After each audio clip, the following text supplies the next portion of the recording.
Hello, my name is Olga, and these are governance talks initiated by YMCA Europe within the Movement Strengthening Strategy.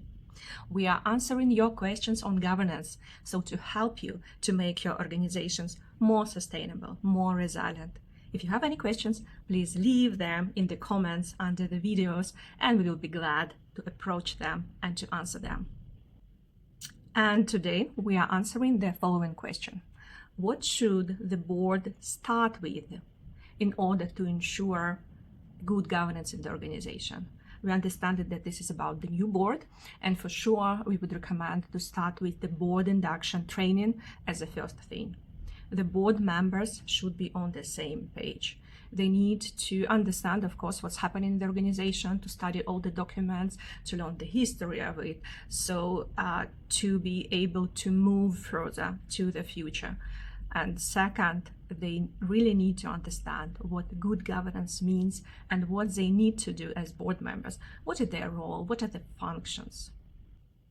Okay, the board is trained, and now every board member knows the principles of good governance, how they're implemented, what board should do, and you can take the second step.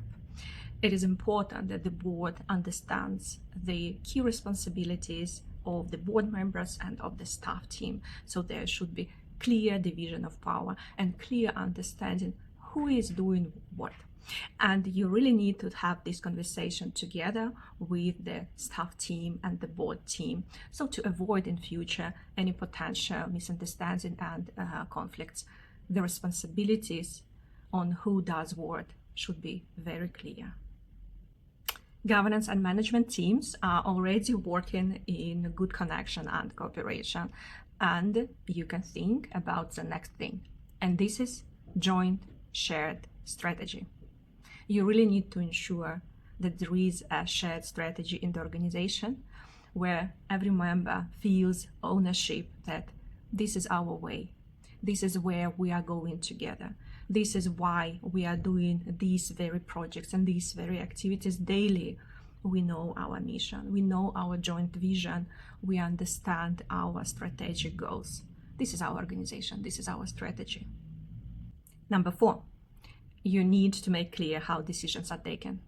So review the internal policies and procedures and make sure that the processes in the organizations are described and explained in a good, simple, transparent way. You don't need to create any sophisticated documents.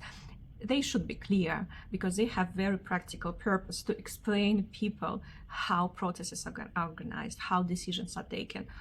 And it's not only about the election process, how the president is selected, how the secretary general is selected, etc.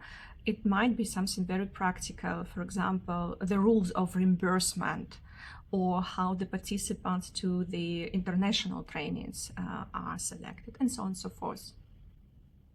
Number 5, look at the membership agreement, look at the membership protocol.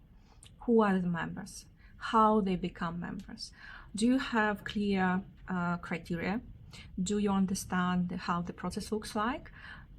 Do you have clear rules how people are excluded from membership and why?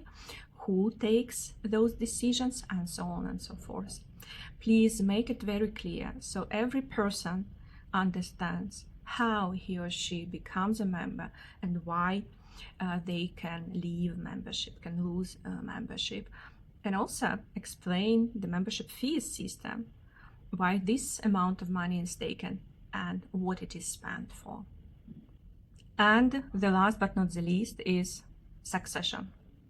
Succession is continuity of the organization, making sure that your organization is going to live and function long-term. So this is ensuring sustainable long-term impact in the community.